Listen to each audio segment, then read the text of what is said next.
Good evening, everyone. I'm Mary Pat Higgins, President and CEO of the Dallas Holocaust and Human Rights Museum. Thank you all so much for joining us for tonight's event, The Upstander, a conversation with Max Glauben and Jori Epstein. I'd like to start by thanking our community partner for this event, Congregation Shereth Israel. We are so grateful for your support of the museum and our programming. I would also like to give a warm welcome to our museum members and to our board of directors. Your support is crucial to our mission. I've been so looking forward to tonight's conversation because it feels a bit like a family reunion. Max Glauben has been an integral part of our museum since its inception, and Jori Epstein is a great friend and supporter of the museum. I couldn't be more thrilled that Max's story is finally in print, and I hope all of you joining us tonight will order your copy of The Upstander, How Surviving the Holocaust Sparked Max Glauben's Mission to Dismantle Hate by Jori Epstein. It will be available on March 30th, and we'll put a link for how to order the book in the chat feature for you. Before we get started, I wanted to properly introduce our special guests for tonight, even though many of you know them personally. Dory Epstein is a sports reporter for USA Today and the author of The Upstander. At USA Today, she reports features, investigations, and news primarily on the Dallas Cowboys and NFL. She worked previously for the Dallas Morning News and Sports Illustrated. Jori graduated from the University of Texas in 2016 with degrees in journalism and Plan 2 honors, and she's a hometown Dallas girl. Holocaust survivor Max Glauben is recognized across Texas and the nation as a passionate advocate for Holocaust and human rights education. Max was born in Warsaw, Poland in 1928. During the 1943 Warsaw Ghetto Uprising, Max and his family were discovered and deported to Majdanek, one of the 6 Nazi death camps. On arrival, his mother and little brother were sent to the gas chamber. Max and his father were transferred to Budzin labor camp, where his father was murdered within the first month. Orphaned, Max was transferred to Mielec, Wieliska, and Flossenburg. Max says them much better than I do. And then put on a death march to Dachau. During this march, he was liberated by General Patton's Third Army on April 23rd, 1945. And an American lieutenant took Max under his wing until his immigration to the United States. Max served in the U.S. Army from 1951 to 1953, and he and his lovely wife, Frida, were married on June 14, 1953, and they made their home here in Dallas. They have 3 children, 7 grandchildren, and 2 great-grandchildren. Actually, I think that may be 3 great-grandchildren now. That may be my first question for Max. Yes, it is 3 great-grandchildren. Sorry about that. And with 30 other survivors in Dallas, Max helped start the movement that led to the creation of the Dallas Holocaust and Human Rights Museum. In 2018, Max was interviewed and recorded for the museum's Dimensions and Testimony Theater. In 2019, in December of 2019, Max was named Texan of the Year by the Dallas Morning News, one of the most distinguished honors in the state, for his unceasing calls to resist hate, stand up for others, and strive for peace. And in May of 2020, Max received an honorary doctorate of human letters from Southern Methodist University. Max was deprived of a formal education because of the Holocaust, but his life's work has made an incredible difference in our community, and it has been so exciting to see him receive these well-deserved honors. And now to have his story so lovingly documented for posterity is perhaps the greatest honor of all. All of us at the museum are so excited about this book, and I can't wait to have this conversation tonight. for all of you joining us. We'll have time for questions at the end of tonight's program. So please use the Q&A button located at the bottom of your screen and type out and submit your questions. And now it is my pleasure to invite Jori Epstein and Max Glauben to join us as we begin tonight's conversation. Max and Jori, so good to see you. Welcome. Hello. Welcome, Jori. There's a difference in the cameras, so we are either big people or little people. Yeah, I see your face. It's good to see you both tonight. So, Max, I'd love to start with you. You have been telling your story for decades at this point to school groups and to groups at the museum and all over Texas and beyond. Have you always wanted to work on a book about your life, or was this a more recent goal? No, this was something that I always wanted because I wanted to preserve of what I was speaking about. Right. And each time you speak, you open up a different closed corner inside of you that you may want to keep as a secret, or sometimes might have been too embarrassing for you to disclose it. Right. So we all have something like that within us, and there is a matter of writing a book. Hey, Max, Yes. I'm gonna stop you for 1 second. We just lost your camera, I think. Well, how would that be? I don't know. Oh, wait a second. I was muted. Just wait, okay. Now, There you go. There, we see you again. I'm sorry to interrupt you, sir. somebody was nasty and cut me off. Maybe they didn't like my looks. You never know. I'm sure that's not it. So we have some of these things that happen to us under there. Then there's a matter of writing a book. Mhm. Do you want to write a book so you can tell people that you're famous and you wrote a book? Or it was a dog, wasn't it? Yes, sir, that's my dog. I'm sorry. Just give him a little pat, maybe he'll do it. And there is a way of writing a book so people would read it. There were many people, maybe 3 or 4 housewives and teachers that wanted to write the book. But the way they write a book is they go and research it on Facebook, on YouTube, and on some of the articles that are written by me, and don't personally start asking questions. And then, do they have time to devote to a book? Look at this. It took us 5 years to research everything. And somebody who sits down and writes a book in a day and a half, or in 5 days, or in 10 days, it doesn't have the contents that can be researched and put in a book. So that was the ambition. But you also have to find the right person that will devote the time. And Jori, I didn't want her job to interfere with it.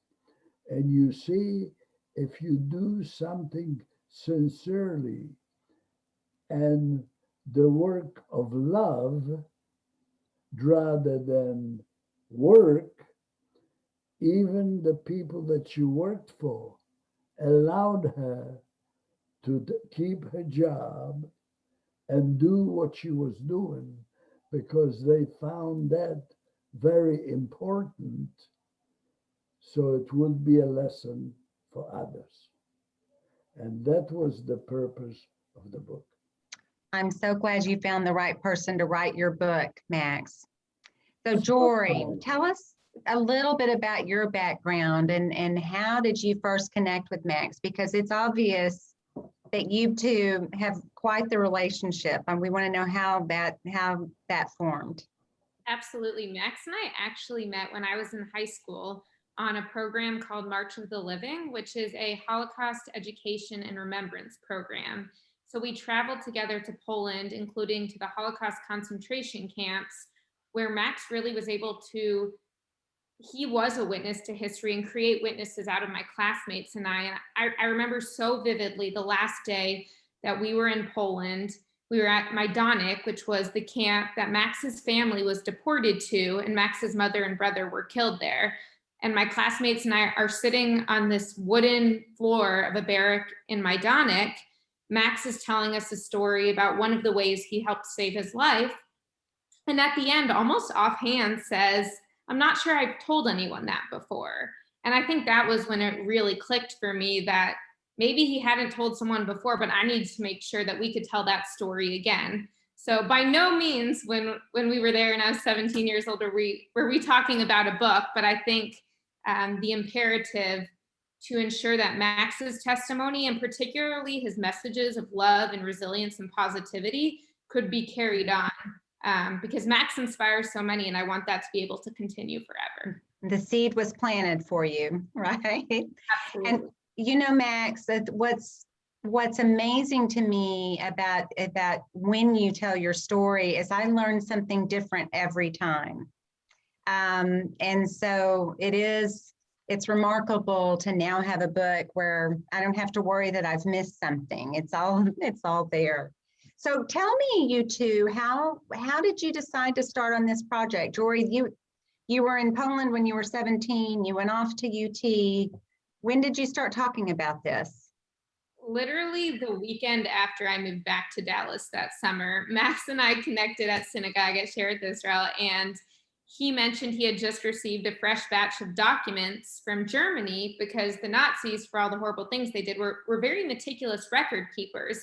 And now that we had so many primary documents that we could historically corroborate all of Max's testimony, he wanted to get to work. So I think at the beginning, when I offered to write it, I wouldn't say it was a joke, but I didn't think it was going to happen. And Max, you can take it from here, but here we are 5 years later.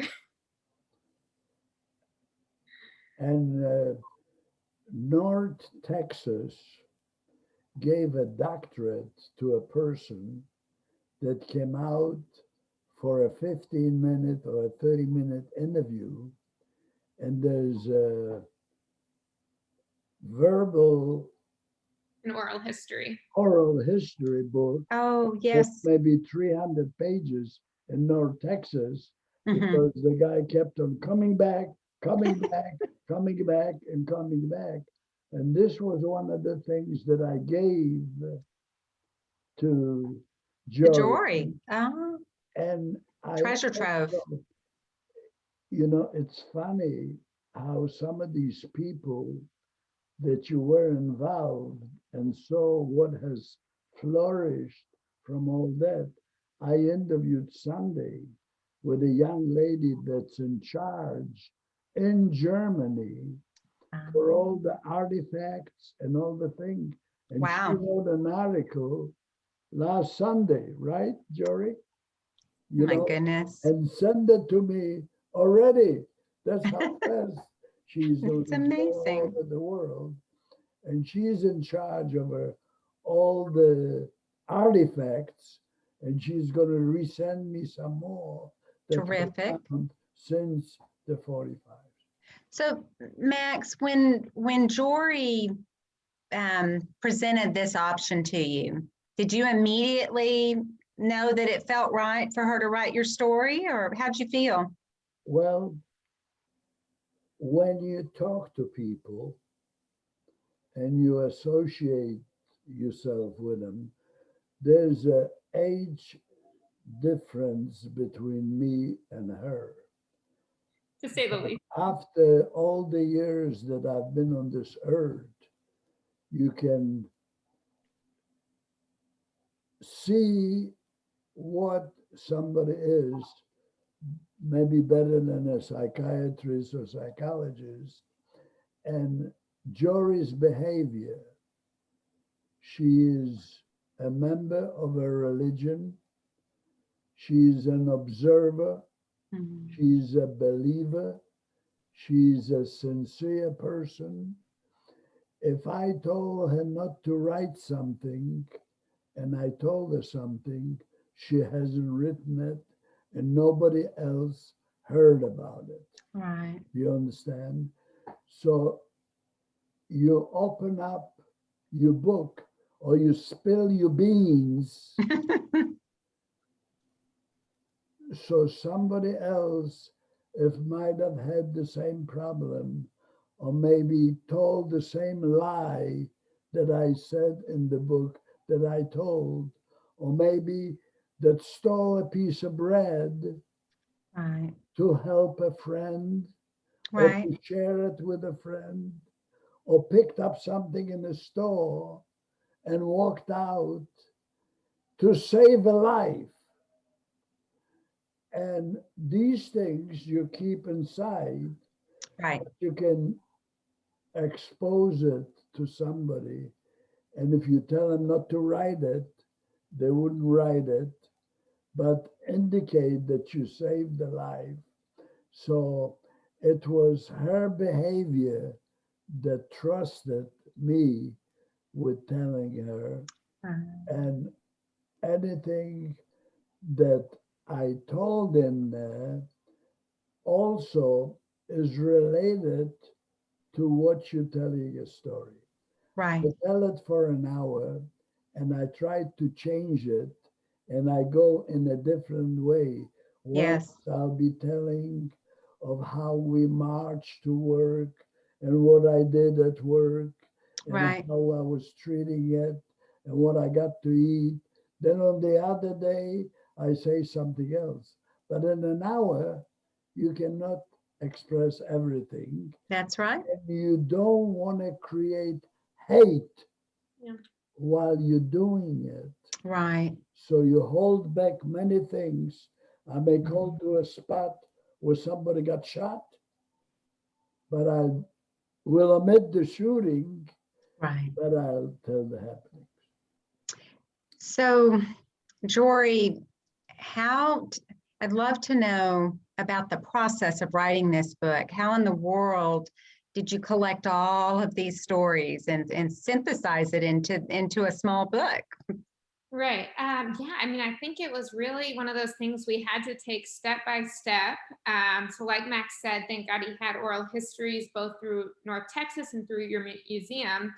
So, you read the oral histories. I read his primary documents, which some of them were fascinating. I mean, we have the caseworker papers from the day he arrived in America, analyzing his psyche when he got to America at age 17. And we have letters he's sending back and forth with his uncle after the war, trying to see if his family's alive. And so really, I think when you get those raw and vulnerable documents, the context, and then I would take them back to Max and subject by subject say, okay, let's talk about life in the ghetto today. Let's talk about the ghetto uprising. Well, maybe we should come back and discuss your childhood, because we don't want this book to only start in 1939 and end in 1945. We want our readers to understand who was Max before and how similar he was to their son, their brother, their friend, and then how similar he was after to their father, their grandfather, their teacher. And then you have to reckon with what's happening in between rather than this comprehensive, very academic history of the Holocaust. So you take the records. I would go back and interview Max. Thank you, Max, for all of your patience, because I asked a whole lot of questions, and we interviewed Max's wife Frida, all three of his children, his 7 grandchildren, colleagues, students who went on March of the Living. And actually in 2017, we went back on March of the Living together in Oh my Poland goodness. to have these conversations at the camps. We were there with Yavne Academy, which was wonderful. And so I think you start to put the pieces together. And one of the things Max actually said the other day, which I was so moved by, is that when he's telling this story in an hour, not only can he not include every detail, but sometimes you almost have to be careful about your emotions, because it's really one of these things would be a lot for someone to handle, much less all of them. And so one of the things I'm so grateful to Max about is he was really raw and vulnerable in a lot of these stories, and really allowed us to have this very meaningful, complete picture of what it means to reckon with this trauma for decades after. Wow. And Max, go I ahead. just want to interject here. Yes, sir. She became an extruder, and she would ask, and then if you get a piece of bread and you have 15 people to feed, you cut it into 15 pieces. And that's Right. what she did with the story. And while she was cutting it into 15 pieces, each one of the 15 pieces had something that happened while she was cutting it. Right. You understand what I'm saying? So there are many things that we went in there that I wouldn't reveal until something came out, and this brought out something else. And the questions that she was asking and the way she was authenticating it was made the nice thing. So Max, you've spoken about to public groups for years. You sat with the people from the USC Shoah Foundation for 40 hours and were interviewed for Dimensions and Testimony. But this sounds like this was a different process, much more personal and intimate. How did it feel to you going through this process with Jori? Yeah, well, you see, when the book came out, it appeared to me like it's a live ball that's transparent, and somebody gets born, and then comes a tyrant, kills the parents, and you become an individual. You can take one route and give up and become a beggar or a thief or a bad person or an upstander or a bystander, and we can blame the bystanders for the Holocaust, all right? But you see, we all possess everything necessary to come the end of the book. If we want to live, if we honor life, if we honor goodness, and if we realize what this life means to making this a better world. Like if you save a penny a day, you can have a large sum at the end of your life. Right. You do a good deed a day, you get repayment and satisfaction. So most of it I did for nonprofit, because I did it because I wanted to do it and repay for the goodness that was done to me. Right, Not right, only to me, but many orphans that were left. And I also speak, the Americans saved one orphan like me. But when I go to a restaurant now, there are 20 members of my family that I have to make a reservation. So one liberated has created families, 7 grandchildren, 3 children, 3 great-grandchildren, 3. and many more, and hoped that they were educated in a way where the fruit doesn't fall too far away from the tree. I, So I saw a bubble of life come out in the book, and for the first time I looked at the end. So I looked at a page. And what do I say? Something that I said Spoiler alert, many man. times, huh? Spoiler alert. Yeah. So I said that when I get upstairs, you know, I did many good things, and I hope they know it. And I'm going to ask their permission to continue from upstairs and send it down to earth. I think that's the last thing in the book. I hope so. There are many things that I said that I never revealed while I was speaking. And Mhm. to this day, Sure. you do an outline, and by just telling in all the places that I've been, it takes an hour and 15 minutes. Amazing. So Max, were there, you shared things with Jory that you would never share with a school group.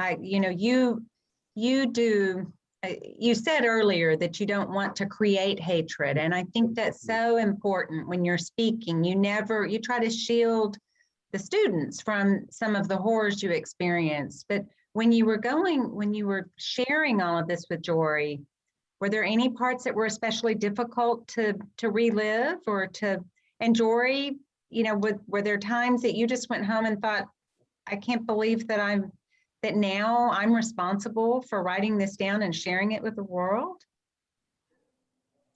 Yeah, I mean, I think there were definitely moments when Max and I would discuss things, and at first he'd start to mention a memory and say, I don't think I want to talk about it. And then we would circle back to it the next visit.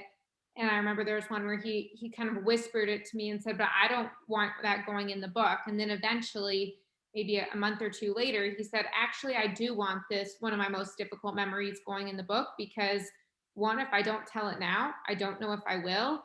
And two, he said what happened to him, if anyone reading the book is considering perpetrating that on someone else and Max can keep them from doing that, then it was worth it. And I thought that was so powerful, that it's not that, and Max was very clear from our first meeting that this book should not create further hate.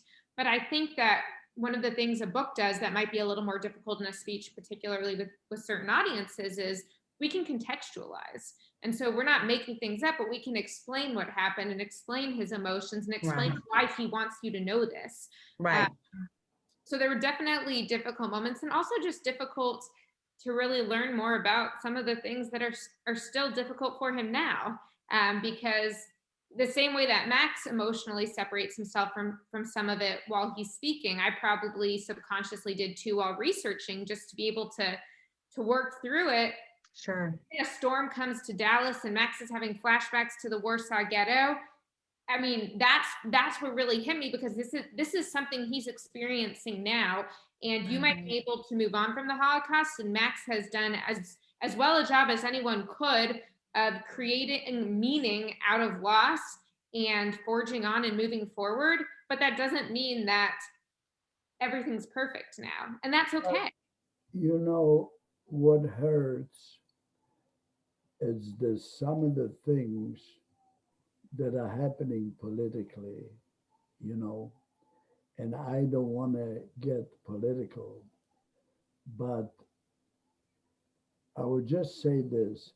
What happened in January 6th, to me, was a repeat of 1939.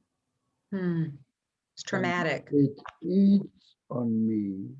It eats on me that people don't call it what it was.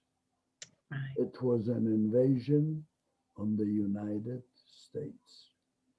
I was in the military. I defended this country.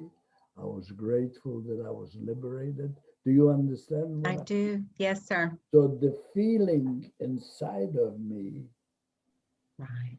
feels real bad that Sure. there are people that would deny it. That's all. Well, and thankfully you're working to help make sure that the Eh, students in our community aren't growing up with that sort of Exactly. hatred And in their teach the hearts. people. Yes, sir. And the important thing is what I hate, what I said about hate, Yes. that hate grows in the hater Right. every day more. It increases. Mm-hmm. Like when you bake a loaf of bread, you put a Right. little yeast in there, put it in the refrigerator. And in Mm-hmm. the morning, it overflows the pan that it was in. That's right. That's what hate does. But it hurts the one that's hating It does. more than the one that he hates, because the person that's being hated may not know how many people hate him. Right. So it could be multiple hates for one person, and all these are the victims of their own hate. Yeah. It eats you up inside, doesn't it? That hatred. And I love that you have devoted your life to trying to combat hatred and to help people understand how damaging and dangerous it is. And people need to realize, and I was just being a question, how can you go back 14 times to the March of the Living? Because each time I come back, I am a witness and I create witnesses. Right. You understand? Yes. So I convert myself to either be an instructor, a teacher, or an actor that Right. redoes what actually happened in these places without hate, you know, and without emotional. Now, there are places that I go and I also shed a tear, Right. and I emphasize when I go to a place like Majdanek, where my mom and my family perished, and I see a mount in a building that looks like a mushroom, and I see 7 tons of human ashes Right. exposed to the air. No glass, just a pile of human ashes. That brings a tear to Of you, course. and it kind of shows you what life is, you know. And even though from earth we came, to earth we go, but we don't deserve this. No. And So go ahead. one of the things that Max actually told us when we were at Majdanek in 2012, in front of these 7 tons of human ashes, was he said, this is not just an aggregate, these are individuals. And as Max likes to say, they're Elvis Presley's, they're the ones who could have discovered the next penicillin, they're the doctors, the scientists. And even though, thank God, Max, Einstein's doctor, you know, That's right. these people could have cured our diseases right now. We might That's not right. have to sit here like that. Who Because knows what the world lost? there was a vaccine created in one year. That's Four, right. 4 now. So look what they could have done for us 70 Mhm. years ago. and I think on that same note, it means a lot to me to be able to show people that the same is true with survivors. Max is a survivor, but he's more than that. And that means more than what we think when we think of there are X number of survivors in our community. And to really be able to personalize that Sure. and to show people what makes Max unique how funny he is and charming. There's lots of moments in the book that I think will make people laugh, just as there are those that will make people cry. But it really means a lot to be able to say Max is more than what happened to him when he was in those camps. That's important. And now let's learn from what he did before, during, and after. Absolutely. So tell me, you two, I mean, spent countless hours together. I mean, what was your favorite part about this process? What brought you joy? Max, do you want to go first, or do you want me to start? No, you go ahead. You say. Okay, well, I think one thing I would be remiss not to mention is our friendship, which simultaneously feels so normal, and I can't really imagine life without it anymore, but also is pretty unusual. I mean, we're, I think, 66 and a half years apart. Yet we will be FaceTiming or on Zoom at all hours and talking. And I think that was really interesting. And other favorite parts were just hearing some of the stories about Max's life that I never expected to learn about, what it was like when he courted his wife and the letters they were sending each other, and what it was like to raise children. And then really today, I would say, would be another favorite part, or this week, because this whole process, there was this balance of how do we write a book that does justice to Max's amazing legacy, Right. God willing, do it in a timeline where he would be alive and healthy and well and around to enjoy it and appreciate the story he's inspiring other people with. And I can't articulate in words what it means to me that we can share this milestone together. I feel the same way, Jori.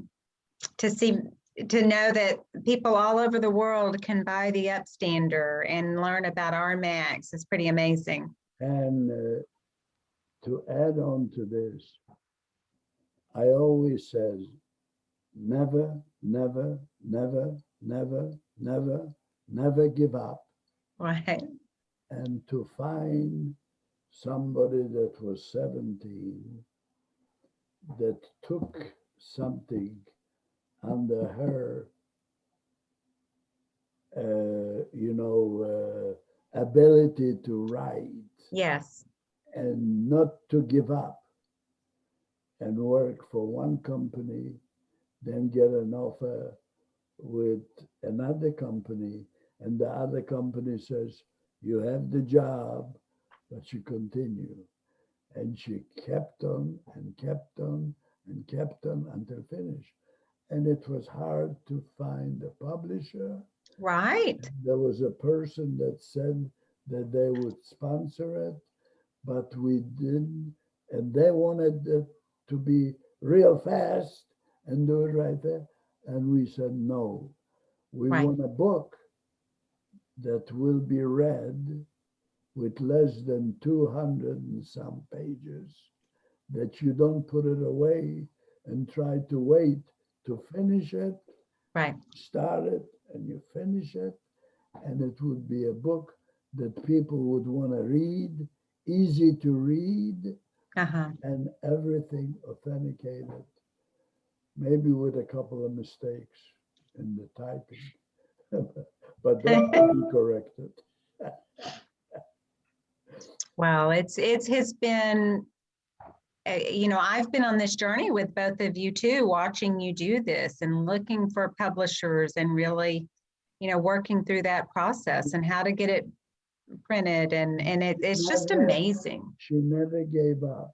No. He didn't give up on me.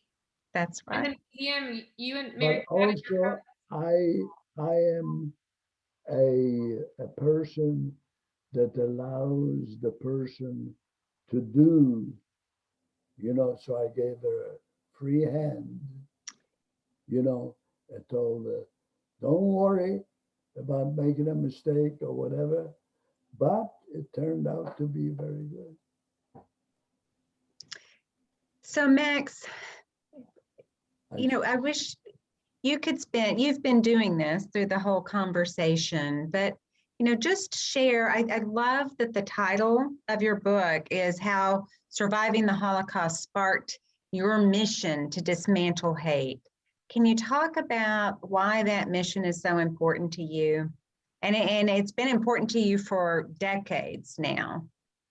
because of honesty,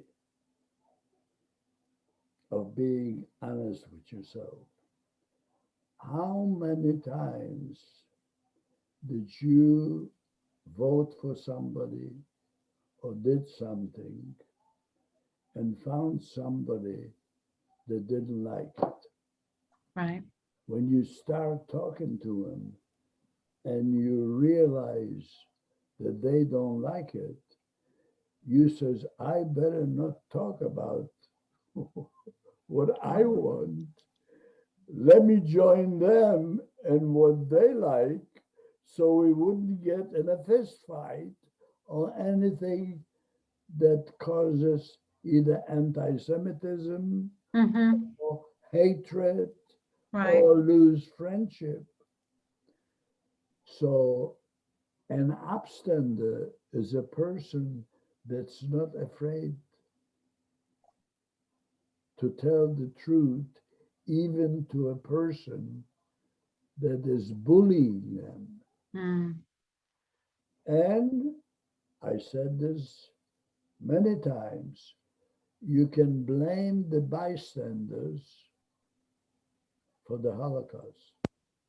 There were some people that got paid for discovering a Jew and hiding Mm-hmm. by reporting into the Germans or to the Poles or to anybody that wanted to get rid of the Jews.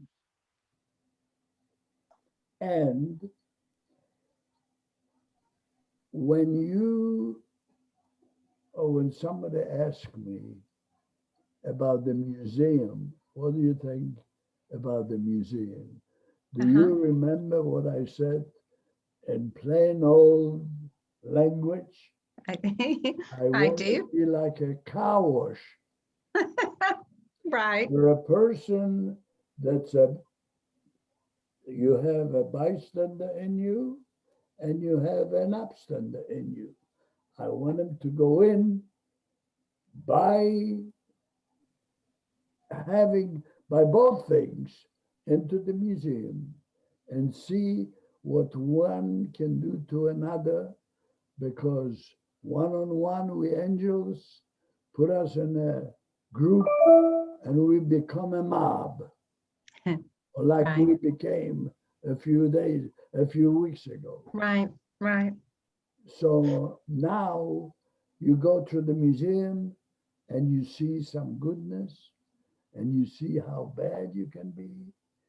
And then inside there, you decide to become an upstander. So when you walk out the back door onto the street that is at the beginning, you should walk out an upstander. And now people who have read your book will go through that same process. It's amazing. Jori, did you for someone so young, this is such a major accomplishment. Can you believe that this has happened? And how has this changed what you want to do with the rest of your life? Oh, it's a great question. I tend to think it's not that I don't know what I want to do, it's that I know too many things I want to do. So at some point I have to figure out which and in what order. But I definitely think that, it's the most meaningful project and relationship I've worked on in my life for sure. And yeah, I think it's just surreal. I don't know that it's totally hidden, although I'd given my grandmother an early copy, which she finished reading last night, and she called me to discuss it. And that was definitely a surreal moment to hear someone being like, oh, and when this happens in chapter 12, and I couldn't believe this. And I'm like, wait, someone's reading a book I wrote. I think I hadn't quite processed it till that point. So, but we're really excited to continue on this journey and to continue finding readers who want to be inspired by Max's message. And we feel confident that anyone who reads The Upstander will be.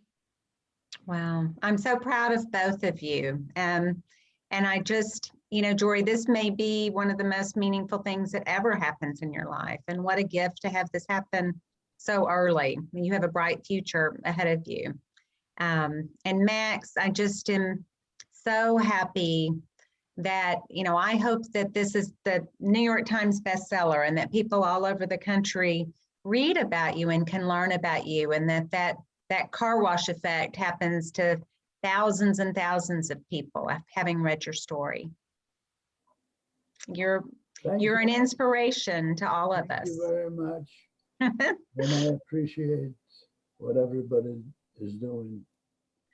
Well, I tell you what, I could keep talking to you two forever. I mean, I kind of want you to just come over and hang out at my house with me and continue this conversation. But I feel like we should probably take some questions from the audience, because I'm sure that there are people that want to know questions that I haven't asked. But before we do that, I wanted to take just a minute to have a little surprise. I'd like to invite Brendan Miniter, who's the vice president and editor of the editorials of the Dallas Morning News, to join us. Thank you, Brendan. You have something that you've been wanting to do since way before COVID. So I would love for you to help us honor Max. Well, absolutely. I'm honored to be here. And I will say, Max, and Jori, the book is absolutely wonderful. Everyone should know when you produce a book, it's permanent, and you don't know what life or what story you're going to touch 10, 15, 20, 50 years from now. Someone will pick it up. So very impressive and beautiful book.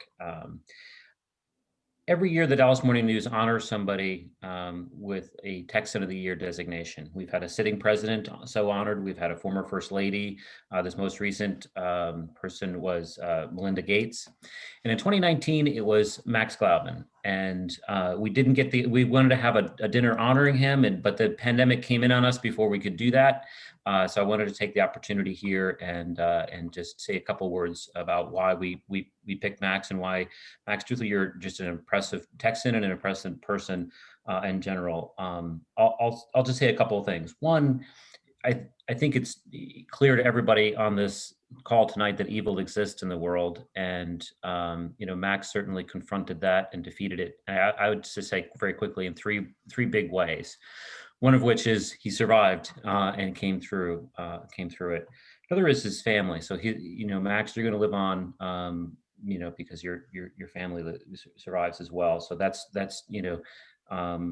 just wonderful, warms my heart. But the third is that Max has a goodness to him that just sort of radiates out. If you've had a chance to meet him, you know that there might be evil in the human heart, but Max shows you how much goodness is out there as well. And so the first time I don't know if you remember this, Max, first time that you and I had a chance to meet, we went to lunch with I was a board member at the time, and you were telling me your story. And as you were telling me the story and the deprivation of the camps and everything, you were literally sharing your food off your plate. Yeah, we were starving while you were shoveling food over to me. And I just thought, this man is it's just an honor to know. And so we were honored to honor you with the Texan of the Year designation last year. We're sorry we weren't able to have a dinner in your honor, but we're also thrilled to know that your work lives on through the museum and through the book. And so if people want to see all the good things that you've done and your legacy, I hope they take a chance to take a walk through that car wash and pick up the book as well, because it's a lasting legacy, and it's very impressive. So we're honored to have the chance to honor you, Max, is the short answer. Thank you very much. I want to thank you very much. And of course, you were on the board of the Holocaust Museum, and I participated there an awful lot. But when you receive something without trying to work for it, it means so much more, and it gives you a lot of pride. Yeah. And it means a lot to me that a newspaper such as the Dallas Morning News, and also the people that are involved with it, awarded me with something like that. It's not a monetary thing, but it's a heart-warming. And in our religion, we're supposed to do a mitzvah a good deed each day. And one committed by you takes care of 360 some days. So it's a real big one. It's a And big mitzvah. so is the award. And I realize that it doesn't stand, it might be top heavy, but what I will do is I will raise it because you brought it to me with a mask, and I wore a mask to make sure that nobody gets infected. And I'm sure this was kept in the box, but it's a beautifully displayed piece of plastic. I'll pick it up a bit. I'm gonna pick it up like that. Can everybody see it? Good, yes. Yay. It's a beautiful thing. I Ah, will cherish it and I will look at it daily. And you say it Thank in Hebrew, Toda Rabbah. And I Huh. think they had an election in Israel today. So yes. I'm sure Netanyahu won because he's on there. But Toda Rabbah, thank you very much. Ah, And thank you, I Brendan. really appreciate it. Brendan, thanks so much for being with us tonight. It means a Honored. lot. Thank you for coming over and presenting it. And I know you had a problem, so we postponed it already a couple of times. Yeah, But all's well that ends well. And if that's it right. does well, then it's victory. And that is victory. Well, All thank right, you. well, so thank you so much, Brendan. We loved having you with us tonight. Okay, I've got a And bunch of thank the questions whole- coming in for you two. And Jori, I think could you hold up the book since Max held up his award? Can we see the book? Ah, Yeah, yours here too. I don't know if the lighting. oh, it's a wonderful picture. So the first question that this person wants to know if you two are going to be on a virtual book tour once the book is out, because they think that others should definitely hear your story.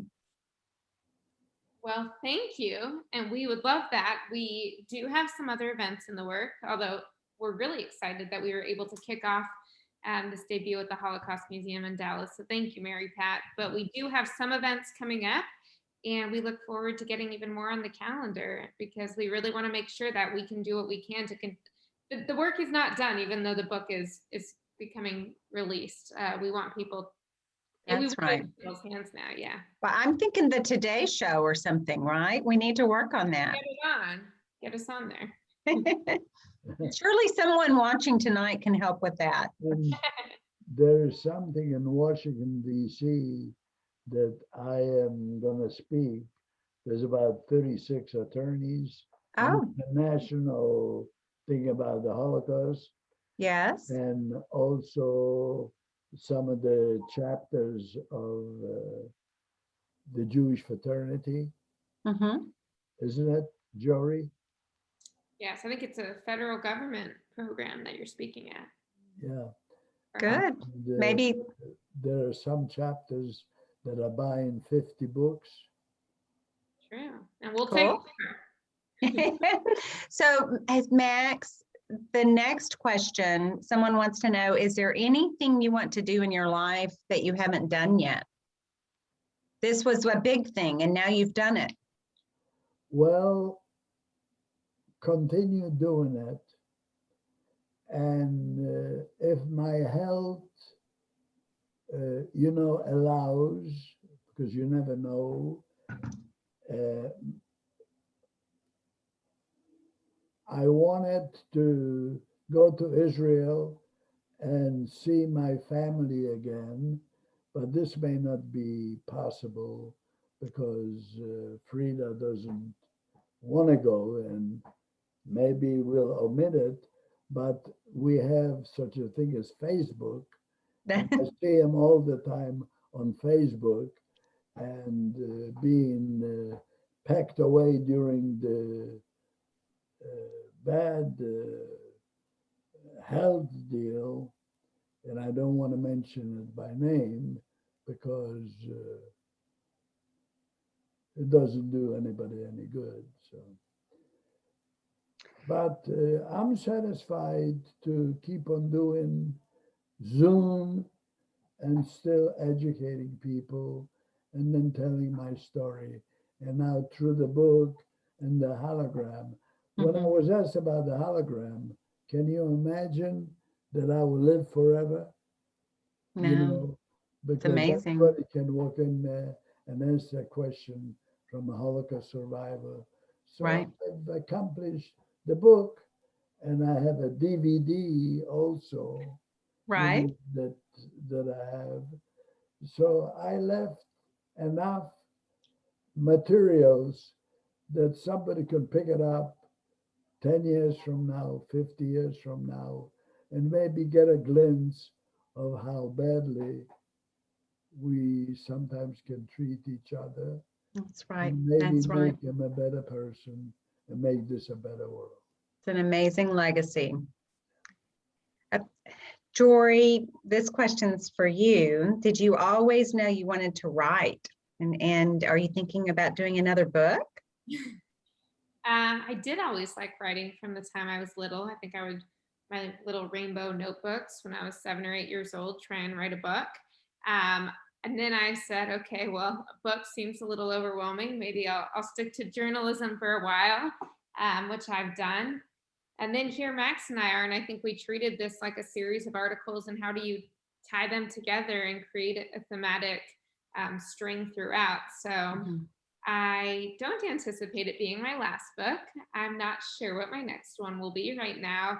I think the goal is promote this one as well as we can, but it was so meaningful. And I think Max showed me how much I enjoy really getting to know someone so deeply and being able to share their deep humanity with other people, that I definitely want to be able to create that kind of vessel for others as well. I can't wait to see what your next subject, who your next subject will be. Thank you. Here's a question for both of you. Do you think it's important to teach forgiveness? And how do we do that? You got this, Max. This is a Max question, Jori. Yeah. The forgiveness part is a very sensitive, part of each individual, because we've been taught sometimes, if we read the Old Testament, and I'm not a reader, but we read it every week, and we can learn that way. It always says an eye for an eye and a tooth for a tooth, or whatever it says. But I think it's the goodness within us that decides the sensitivity that we have. Our feelings are hurt by things that happen. How bad this feeling touches, and what kind of believer we are, Right. and how truthful we are with ourselves, is what forgiveness does. You can give forgiveness and mean it, and you can forgive to appease people. Right. But the true forgiveness is once you realize that maybe what you accomplished and what you did may offset some of the bad things that you had. And maybe this reward Right. offsets something that happened bad in my life. But accomplishing this Mm-hmm. and getting awarded for it might give out. But an award as a mitzvah, as a good deed, Mhm. rather than as a monetary award. Right. Right. That, Yeah. I think that's something that Max has taught me about forgiveness, is that Max is not positive and resilient because he's okay with what the Nazis did to him, or because he's not forgetting it and he's not allowing or permitting it, but he's come up with a way that is meaningful for him and that betters the world around him to try and move forward. And so I think that it's a little bit of a cognitive dissonance, but Max has learned how to live with it, and we can too, that you can be upset and you can be angry and you can be frustrated about what happened to you, and also learn how to channel those energies into making your life and the world around you better. And I think that Max lays out such a beautiful blueprint for doing that. Ah, so well said, Jori, and such an important lesson for all of us. But one of the audience members wants to know if we can expect an audiobook soon, so we can listen to this when we're walking or driving in our cars. Not immediately, but we are working on figuring that out. And the goal would be that Max and I could do it together. So Max, you're about to have a lot of reading. Get excited. Well, that could be an interesting project. To record your book, Max. You ready for that? I heard it. You're trying to decide. I'm going to try to stay here long enough to read it. Good, good. I hope it takes a long time. Yeah, I do too. So one last question for you. The topic of being an upstander is so timely, especially now. And Maxie, you've talked about the protest and the division in our country. If you had one message for the world right now, what would it be?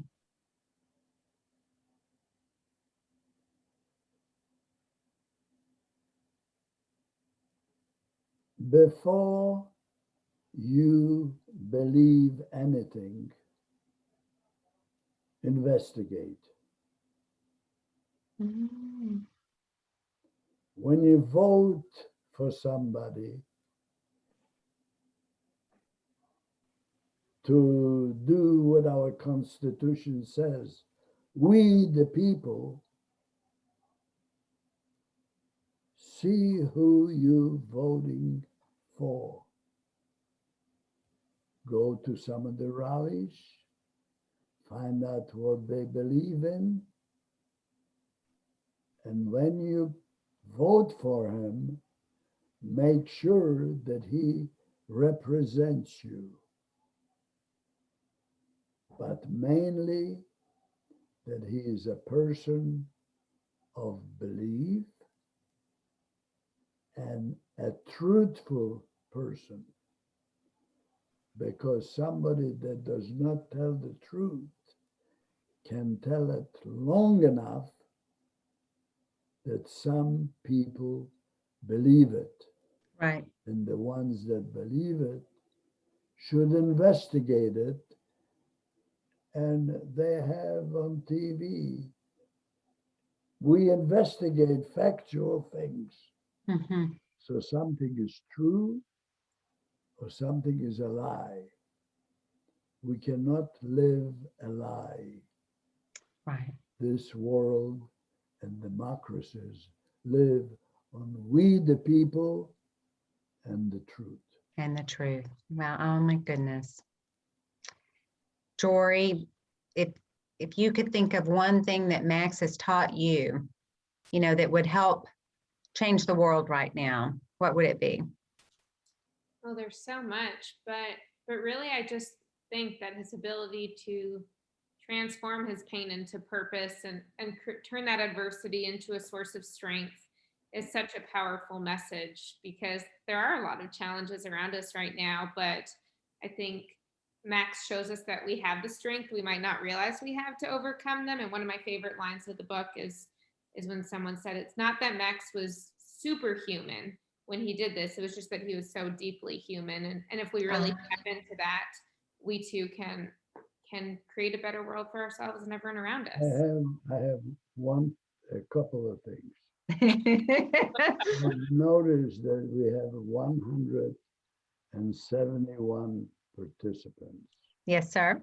which we have 171 upstanders, because they came to listen to two people that created something. The other thing is, if you look at Jori's face and you see the tearing in the eyes, this is why she wrote my book. The sincerity. She comes into my house. We have 635 laws, and we have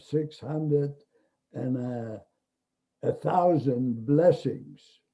When we get up in the morning, when we wash our hands, when we eat our bread, when we do a million things. And a person that does some of the things, you don't have to do them all, but obeys the laws, is a person that's worthy of confidence and worth of listening to. So thank you, the 170, for being here, and thank you for some of us being who we are and representing the museum with the board and participating in discussions that do make this world a better world. That's quite the ender. It is. Amen. So Jori and Max, thank you both so much for being who you are. Thank you for giving us the incredible honor of being the first to celebrate the launch of your book. I know I've read the book and it's amazing, and I know that there are 171 other people who are anxious to read it now. So everyone, get your copies, tell your friends, call the Today Show, and let's have Jori and Max go viral. Thank you all for being with us and for supporting us. Good night.